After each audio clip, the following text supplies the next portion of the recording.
সহজভাবে হালুয়া রেসিপি কিভাবে সহজে গাজরের হালুয়া করবেন সেটাই দেখাচ্ছি।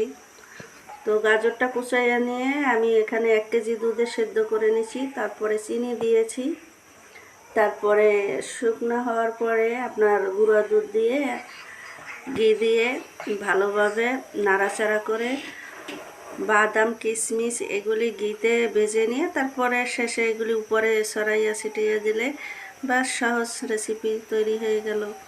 তো কুয়াকাটা ঘুরতে গেছি, সেইগুলি দেখতে থাকো। কেনাকাটা করলাম, মেয়ের জন্য জামা কাপড় নিলাম। মার্কেট যেটা দেখি সেইটাই নিতে মনে চায়, কি করব, সব তো আর নেওয়া যায় না। তো নিজের জন্য কিছু কিনলাম, মেয়ের জন্য।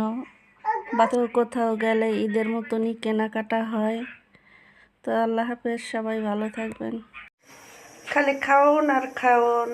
হ্যালো এভরিওয়ান, আসসালামু আলাইকুম। সবাই কেমন আছেন? বনভোজনে কুয়াকাটা গিয়েছিলাম। তো সকালের খাওন ছিল খিচুড়ি, তারপর দুপুরে মুরগি, সবজি, ডাল, সবাই মিলে একসাথে খেতে মজাটাই আলাদা। আর দুপুরে ছিল গরু, মুরগির ডিম, তারপরে সালাদ। তো সবাই খেতে আসে। সকালের মেনুটা ছিল পোলার চাল দিয়ে বুনা খিচুড়ি, গরু গোস্ত দিয়ে সালাদ। আর দুপুরে মেনু ছিল কোরাল মাছ। মাছের পিস দেখেই বুঝতেছেন কত বড় মাছ, অনেক বড়ই ছিল। তো আজ এই পর্যন্ত, সবাই ভালো থাকবেন, সুস্থ থাকবেন, আল্লাহ হাফেজ। কুয়াকাটা গেছি ঘুরতে, হেইপর পাশে দেখি মাইটে পাইলে অতে কি হরে, হেইপর দেখি হাতে চাপ আছে। হ্যালো এভরিওয়ান, আসসালামু আলাইকুম। দেখেন, এই দেশি মাইয়া মুই হেইয়া জানি না যে এইতে চা খায়।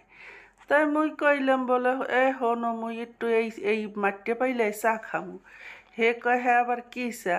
আমি কি আও এদিকে ওই দেহ কয় ও এদি তান্দুরি। আমি কি হ্যাঁ কি কয় আরে তান্দুরি চা কয়।